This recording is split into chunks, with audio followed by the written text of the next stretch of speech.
सबसे पहले हम देखते हैं ज्यामिति या ज्योमेट्री किसे कहते हैं और इसका प्रयोग हम कहाँ करते हैं। शब्द ज्यामिति यूनानी शब्द जियोमीट्रोन का अंग्रेजी तुल्य है। जियो का अर्थ है भूमि और मीट्रोन का अर्थ है मापना। हम भूमि को मापने के लिए ज्योमेट्री का प्रयोग करते हैं।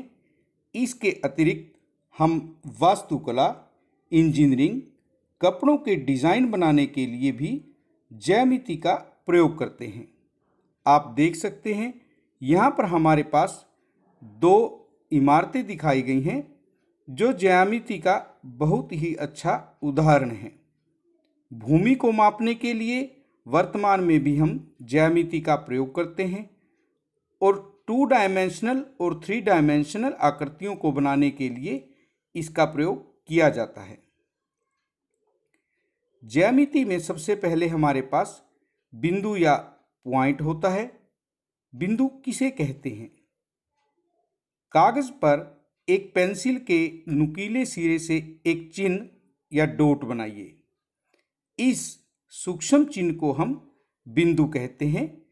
यह सूक्ष्म चिन्ह हमें एक बिंदु का आभास करवाता है। पेंसिल का सिरा जितना नुकीला होगा, चिन्ह उतना ही छोटा होगा। यदि हम कागज पर 3 बिंदुओं को दर्शाते हैं तो इनमें भेद करने के लिए इन्हें अंग्रेजी के बड़े अक्षरों A, B, C इत्यादि के द्वारा व्यक्त किया जाता है। यदि हमारे पास 4 बिंदु दिए हुए हैं तो हम इन्हें नाम देकर A, B, C और D के द्वारा दर्शा सकते हैं। हम अंग्रेजी के किन्हीं भी बड़े अक्षरों का प्रयोग बिंदु को दर्शाने के लिए कर सकते हैं। बिंदु निसंदेह बहुत छोटे होने चाहिए। अब हम देखेंगे बिंदु का प्रयोग क्यों किया जाता है। बिंदु या पॉइंट एक स्थिति जिसे लोकेशन कहते हैं उसे निर्धारित करता है। यहाँ हम भारत का नक्शा देख रहे हैं जिसमें विभिन्न राज्यों को दिखाया गया है। यहाँ पर प्रत्येक राज्य में एक बिंदु के द्वारा उस राजधानी को दिखाया गया है जो उस राज्य से संबंधित है। इस प्रकार आप देख सकते हैं बिंदु हमें किसी भी स्थान या वस्तु की स्थिति को स्पष्ट करता है। क्या आसमान में एक तारा हमें बिंदु की अवधारणा का आभास कराता है? सोचिए। इसका उत्तर है हाँ, क्योंकि वह भी हमें एक स्थिति का आभास करवाता है। इसीलिए हम कह सकते हैं वह बिंदु की अवधारणा का आभास कराता है।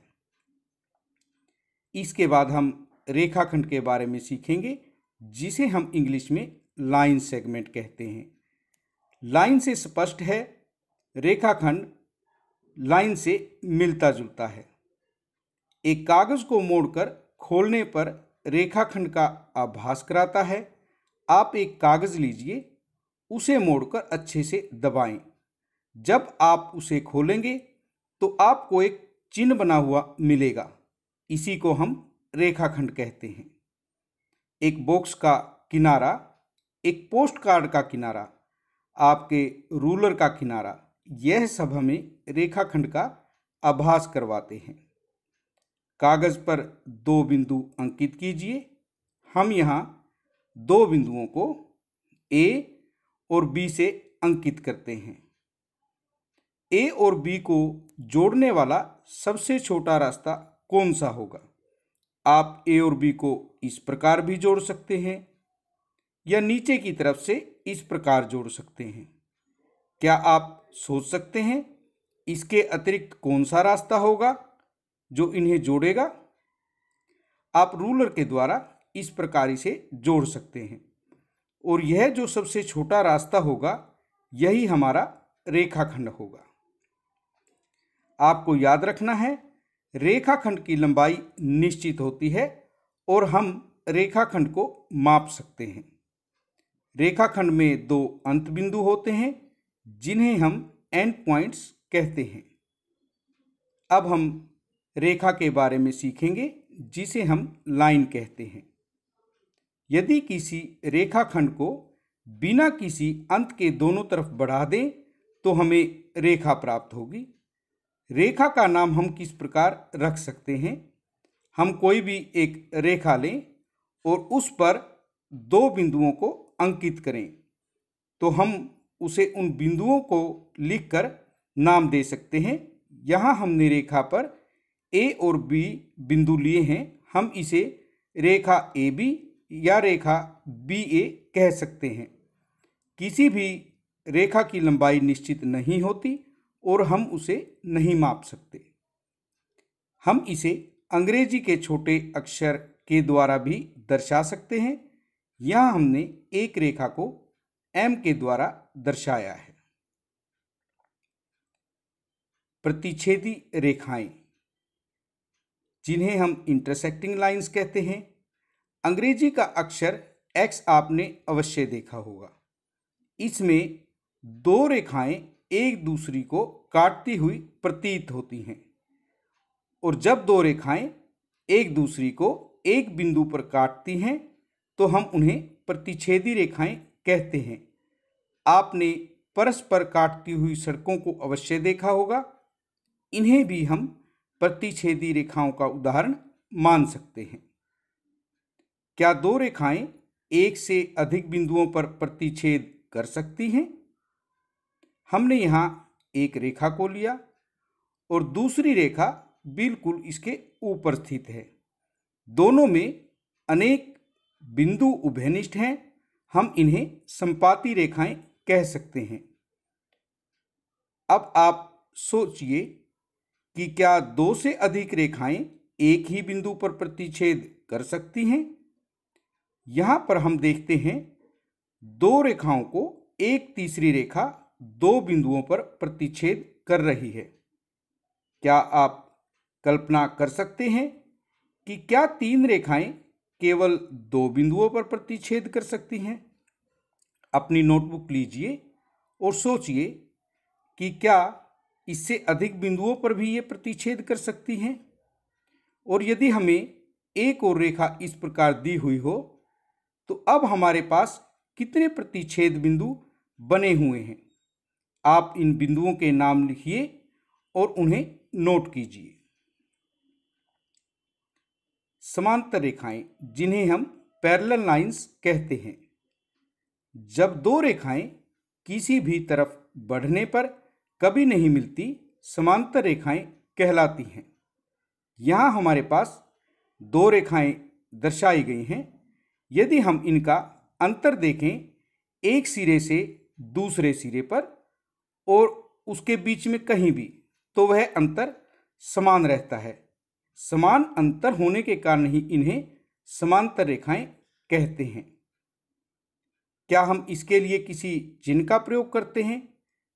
समांतर रेखाओं के लिए हम इस चिन्ह का प्रयोग करते हैं। यहाँ हमारे पास एक आकृति दर्शाई गई है जिसमें हमारे पास ए, बी, सी, डी, ई, एफ, जी और एच बिंदु दिखाए गए हैं। यह आकृति मेज के प्रतिरूप को दर्शाती है जिसमें ए, बी, सी, डी के द्वारा हमने मेज का ऊपरी सिरा दिखाया है। हम कह सकते हैं यहाँ भी हमारे पास समांतर रेखाएं बनती हैं। ए बी और सी डी समांतर रेखाएं हैं। मेज के किनारे हमें रेखाओं का आभास करवाते हैं। ए बी के सम्मुख हमारे पास सी डी भुजा है। क्या आप इसके अतिरिक्त और कोई समांतर रेखाएं बता सकते हैं? उन्हें अपनी नोटबुक में नोट कीजिए। अब हम किरण के बारे में सीखेंगे जिसे हम इंग्लिश में रे कहते हैं। आपने टॉर्च की लाइट को अवश्य देखा होगा। टॉर्च से निकली प्रकाश की किरणें और सूर्य से निकली किरणें, यहाँ पर हमने किरण शब्द अवश्य सुने हैं। किरण रेखा का एक भाग होता है। यह एक बिंदु से प्रारंभ होती है और इस बिंदु को हम प्रारंभिक बिंदु कहते हैं जिसे इंग्लिश में इनिशियल पॉइंट कहा जाता है। यह एक दिशा में बिना अंत विस्तृत होती है और इसे एक तरफ तीर का चिन्ह लगाकर दर्शाया जाता है। जिस तरफ हमारे पास तीर का चिन्ह नहीं है वह हमारा प्रारंभिक बिंदु है। यदि हम इस पर दो बिंदु लें तो इसे किस नाम से दर्शाएंगे? सबसे पहले आप इसका प्रारंभिक बिंदु बताइए जहां से यह शुरू होती है। क्या आप इस बिंदु का नाम बता सकते हैं? यह बिंदु हमारे पास M है और इसे हम किरण MN कहेंगे। अब कुछ प्रश्नों को हम हल करेंगे। यहाँ हमारे पास एक आकृति दी है जिसमें 5 बिंदु अंकित किए गए हैं। सबसे पहले हमें इन 5 बिंदुओं के नाम बताने हैं। बिंदु D, E, O, B और C हमारे 5 बिंदु हैं। यदि हम रेखा की बात करें, हम 2 बिंदुओं का प्रयोग करेंगे जिससे हमारे पास रेखा को दर्शाया जाएगा। D और B का प्रयोग करके रेखा DB, D और E का प्रयोग यदि हम करें रेखा DE, बिंदु O और B से हमारे पास रेखा OB बनेगी। यहाँ आप देख सकते हैं D, E, O और B एक सीधी रेखा पर स्थित हैं जिसमें दोनों तरफ तीर के चिन्ह बने हैं और हमें दोनों बिंदुओं के ऊपर इस प्रकार तीर के चिन्ह बनाकर रेखा का निशान बनाना है। यदि हम किरणों की बात करें, किरण OB, किरण OC, किरण OE, किरण OD और किरण EB हमारे पास हैं। किरण के लिए हमें एक तरफ तीर का निशान लगाना है और यह किरण के निशान को दर्शाता है। रेखाखंड के लिए हमें 2 बिंदुओं को लेना है। D और E बिंदु से हमारे पास रेखाखंड DE, E और O बिंदु से हमारे पास रेखाखंड EO, O और B बिंदु से रेखाखंड OB, D और B बिंदु से हमारे पास रेखाखंड DB, E और B बिंदु से हमारे पास रेखाखंड EB प्राप्त होगा। आपको इनके ऊपर रेखाखंड का चिन्ह बनाना है। आप देखते हैं यहाँ पर यदि हम OB के ऊपर रेखा का चिन्ह बनाएंगे तो यह रेखा OB को दर्शाता है। यदि हम OB के ऊपर एक तरफ तीर का चिन्ह बनाकर किरण का निशान बनाते हैं तो यह किरण OB को दर्शाता है। यदि हम OB के ऊपर रेखाखंड का चिन्ह बनाते हैं तो यह रेखाखंड OB को दर्शाता है। अब हम रेखा के संभव प्रकारों को लिखेंगे और हमारे पास 4 बिंदु दिए हुए हैं। यहाँ एक रेखा है जिस पे 4 बिंदु अंकित किए हुए हैं। क्या आप इन बिंदुओं के नाम बता सकते हैं? राजू ने बताया बिंदु A, B, C और D हैं। उसका जवाब बिल्कुल सही है। अब हम संभव प्रकार लिखेंगे जो रेखा को दर्शाते हैं। सबसे पहले हम A और B बिंदु का प्रयोग करके रेखा AB, बिंदु A और C का प्रयोग करके रेखा AC, बिंदु A और D का प्रयोग करके रेखा AD को इस प्रकार दर्शा सकते हैं। बिंदु B से A की तरफ रेखा BA, बिंदु B से C की तरफ रेखा BC, बिंदु B से D की तरफ रेखा BD को दर्शाया जा सकता है। इसी प्रकार C से B की ओर रेखा CB, C से बिंदु A की तरफ रेखा CA, बिंदु C से बिंदु D की तरफ रेखा CD प्राप्त होगी। बिंदु D से A की तरफ रेखा DA, बिंदु D से बिंदु B की ओर रेखा DB, बिंदु D से बिंदु C की ओर रेखा DC प्राप्त होगी। हम देखेंगे कि अब तक हमने क्या सीखा है। हमने बिंदु के बारे में पढ़ा जिसे इंग्लिश में पॉइंट कहते हैं। बिंदु एक स्थिति या लोकेशन को निर्धारित करता है। इसकी कोई लंबाई, चौड़ाई या मोटाई नहीं होती। इसे अंग्रेजी में बड़े अक्षरों के द्वारा व्यक्त किया जाता है। हम कोई भी पॉइंट लें उसे ए, बी, सी, डी इत्यादि के द्वारा दिखा सकते हैं। उसके बाद हमने रेखाखंड के बारे में पढ़ा, जिसे हम लाइन सेगमेंट कहते हैं। यदि हम दो बिंदुओं को लें और उसे मिलाएं, तो क्या आप बता सकते हैं पी और क्यू को जोड़ने वाला सबसे छोटा रास्ता कौन सा था? राजू ने बताया पी को क्यू से हम सीधा मिला सकते हैं और वही छोटा रास्ता होगा, और उसका जवाब बिल्कुल सही है। इसी को हम रेखाखंड कहते हैं। उसके बाद हम देखते हैं, यदि हम पी क्यू के ऊपर रेखाखंड का चिन्ह बना देते हैं, यह पी क्यू रेखाखंड को दर्शाता है। अब हम रेखा के बारे में देखते हैं, जिसे हम लाइन कहते हैं। यदि किसी रेखाखंड को बिना किसी अंत के दोनों तरफ बढ़ा दें तो हमें रेखा प्राप्त होगी, और इस पर लिखे हुए दो बिंदुओं को हम इसके नाम से दर्शाते हैं। यहाँ M और N लिखा हुआ है, तो हम इसे रेखा MN कहेंगे। इसके दोनों तरफ तीर का चिन्ह बना होता है। एक रेखा पर अनंत बिंदु होते हैं। प्रतिच्छेदी रेखाएं, जिन्हें हम इंटरसेक्टिंग लाइंस कहते हैं, इसे हम अंग्रेजी के अक्षर X के द्वारा समझ सकते हैं, या आपस में काटती हुई सड़कों के द्वारा। जब दो रेखाएं एक उभयनिष्ठ बिंदु पर काटती हैं, उन्हें हम प्रतिच्छेदी रेखाएं कहते हैं। और जिस बिंदु पर ये रेखाएं प्रतिच्छेद करती हैं, उसे हम प्रतिच्छेद बिंदु कहते हैं। किरण, जिसे हम रे कहते हैं, इसमें हमारे पास एक तरफ तीर का चिन्ह होता है, और इसे हम दो बिंदुओं को लेकर दर्शा सकते हैं। क्या आप इसका प्रारंभिक बिंदु बता सकते हैं? आपने इसके बारे में पढ़ा था। इसका प्रारंभिक बिंदु A है। यह A से B की तरफ जा रही है, और इस पर एक तीर का चिन्ह होता है। कोण, जिसे हम एंगल कहते हैं, जब दो किरणें एक प्रारंभिक बिंदु से शुरू होती हैं, इनके बीच में कोण बनता है। कोणों के प्रकार के बारे में हम अगले अध्याय में पढ़ेंगे। जब ये तीर के चिन्ह या किरणें एक दूसरी से दूर होती जाती हैं या विपरीत दिशा की ओर जाती हैं, तो हमारा कोण बड़ा हो जाता है। आज हम हमारे अध्याय को आगे शुरू करते हैं। आपने वक्र के बारे में पढ़ा। यदि हम कागज पर टेढ़ी मेढ़ी रेखाएं खींचें, इन आकृतियों को वक्र कहते हैं।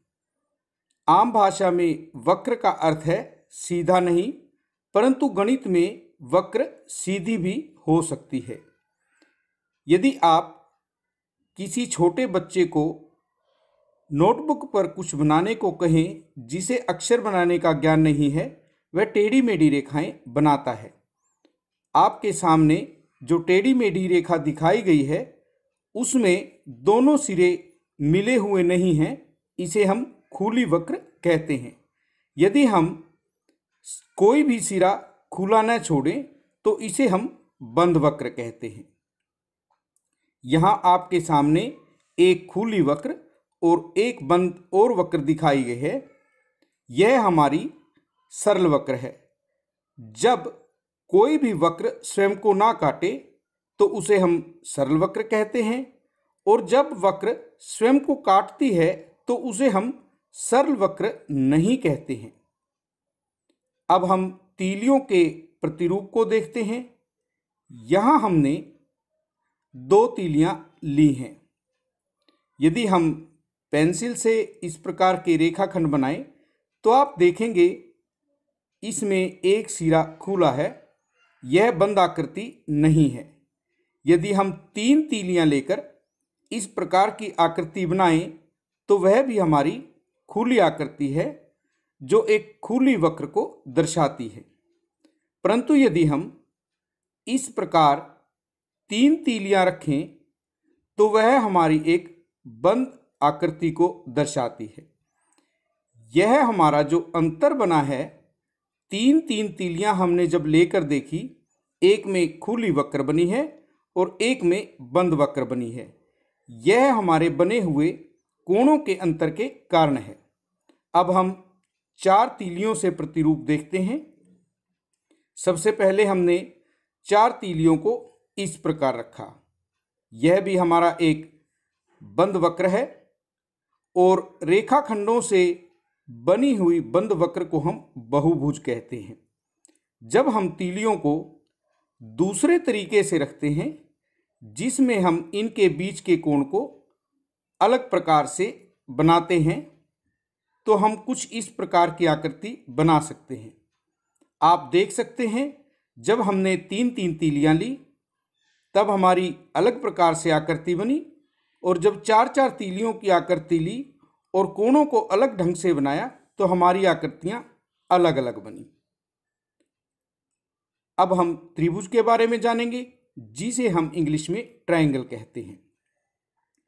तीन रेखाखंडों से बनी बंद वक्र बहुभुज कहलाती है, और तीन यदि हम रेखाखंड लेते हैं, उस बहुभुज को हम त्रिभुज कहते हैं, जैसा कि अभी हमने तीलियों के प्रतिरूप में देखा था।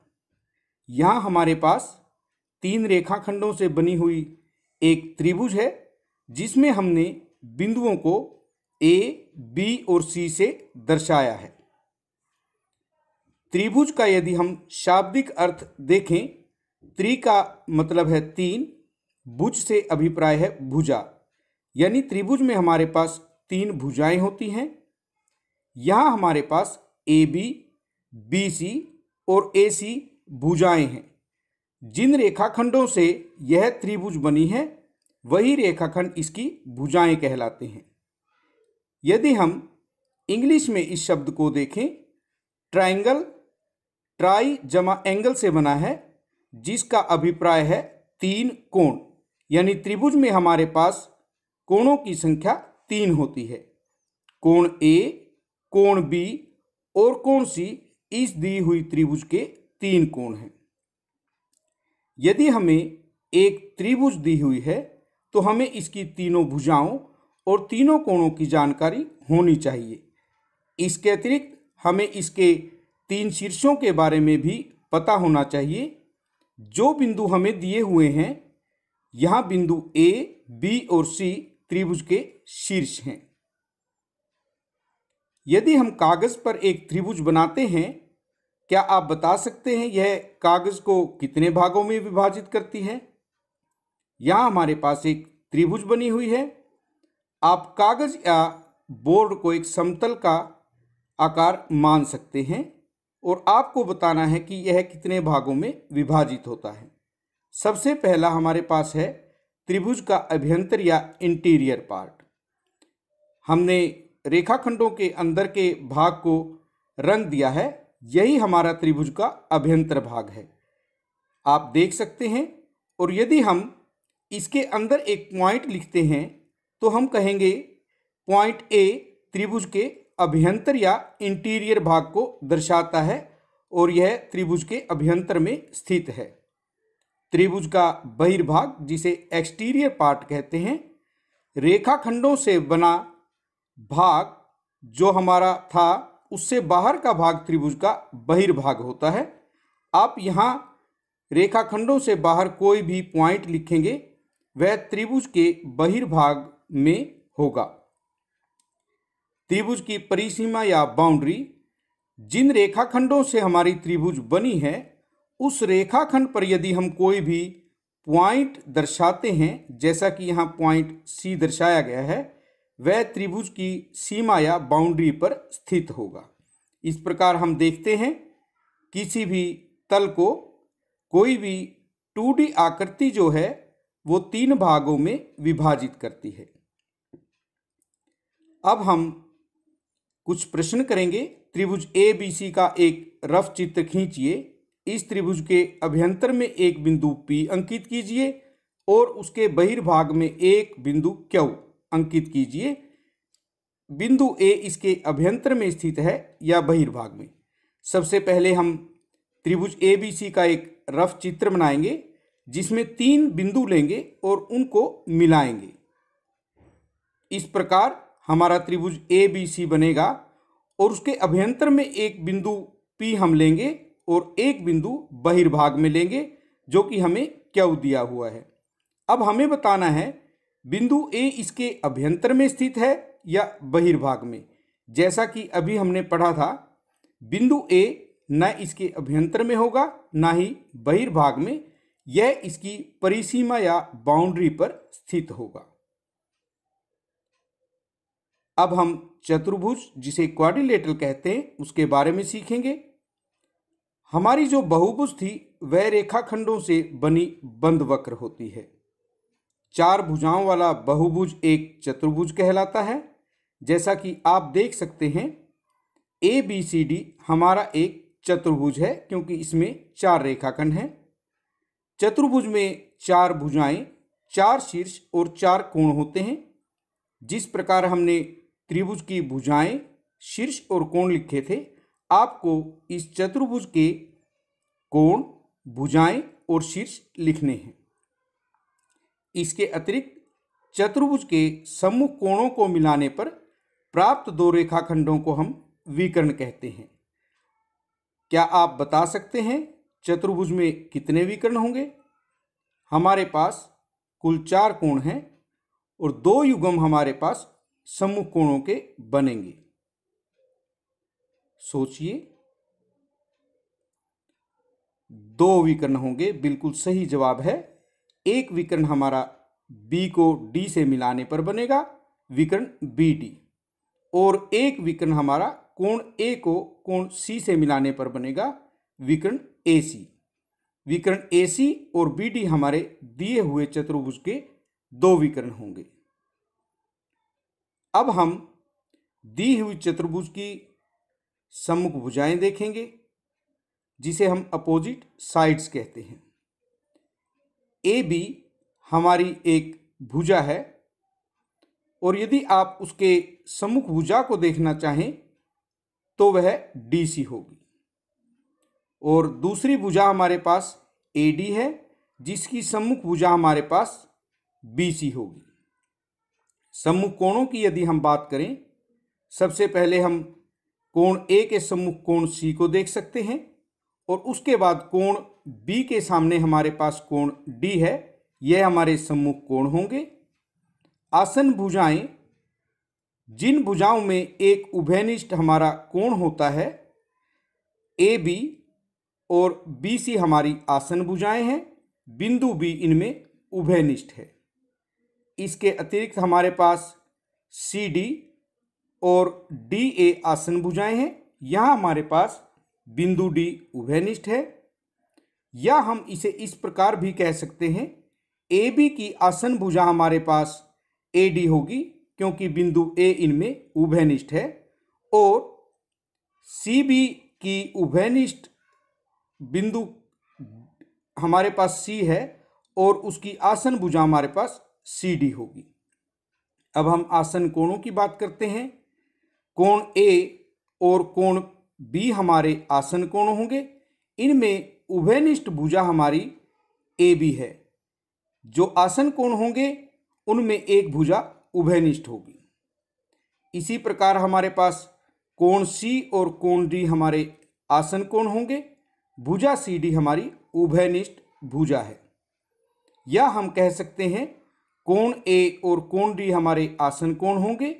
भुजा AD हमारी उभयनिष्ठ भुजा है और कोण C और कोण B भी हमारे आसन कोण होंगे। इसमें BC हमारी उभयनिष्ठ भुजा है। चतुर्भुज PQRS का रफ चित्र खींचिए, इसके विकर्ण खींचिए, इनके नाम लिखिए। क्या विकर्णों का प्रतिच्छेद बिंदु चतुर्भुज के अभ्यंतर में स्थित है या बहिर्भाग में स्थित है? सबसे पहले हम एक चतुर्भुज लेंगे जिसका नाम PQRS रखेंगे। अब हमें इसके विकर्ण खींचने हैं। सबसे पहले हम बिंदु P को बिंदु R से मिलाएंगे, हमारे पास PR विकर्ण बनेगा। उसके बाद बिंदु Q को बिंदु S से मिलाने पर हमारे पास विकर्ण QS बनेगा। अब आप इसके विकर्णों के नाम लिख सकते हैं। PR और क्यू एस हमारे विकर्ण होंगे। विकर्णों का प्रतिच्छेद बिंदु यदि हम देखें तो आप देख सकते हैं दोनों ही विकर्ण एक दूसरे को चतुर्भुज के अभ्यंतर भाग में प्रतिच्छेद करते हैं। हम कह सकते हैं बिंदु ओ हमारा प्रतिच्छेद बिंदु है। चतुर्भुज KLMN का एक रफ चित्र खींचिए और बताइए सम्मुख भुजाओं के दो युग्म। सबसे पहले हमने KLMN एक रफ चित्र खींचा है और अब हम देखते हैं KL के सामने की भुजा हमारी MN है, तो KL और MN हमारी सम्मुख भुजाओं का एक युग्म होगा। इसी प्रकार यदि हम देखें KN भुजा जो दी हुई है उसके सामने हमारी दूसरी भुजा LM है, तो KN के साथ हमारी सम्मुख भुजा ML होगी। इसी प्रकार सम्मुख कोणों के युग्म हमें लिखने हैं। क्या आप आकृति में कोणों के नाम बता सकते हैं? हमारे पास 4 कोण हैं, कोण K, कोण L, कोण M और कोण N। आप इस प्रकार इन कोणों को दर्शा सकते हैं। अब हम सम्मुख कोणों के युग्म लिखते हैं। कोण K और कोण M हमारे सम्मुख कोणों का युग्म है। इसी प्रकार कोण L और कोण N हमारा सम्मुख कोणों का युग्म है। आसन भुजाओं के युग्म यदि हमें लिखने हैं, KL भुजा की आसन भुजा हमारी KN है, अभी हमने इसके बारे में पढ़ा था। और हमारे पास NM भुजा की आसन भुजा ML है। या हम कह सकते हैं KL की आसन भुजा हमारे पास LM है और NM की आसन भुजा हमारे पास NK है। आसन कोणों के यदि हम युग्म की बात करें, कोण K और कोण L हमारे आसन कोण हैं, कोण M और कोण N भी हमारे आसन कोण हैं। या हम कह सकते हैं कि कोण K और कोण N तथा कोण M और कोण L हमारे आसन कोण हैं।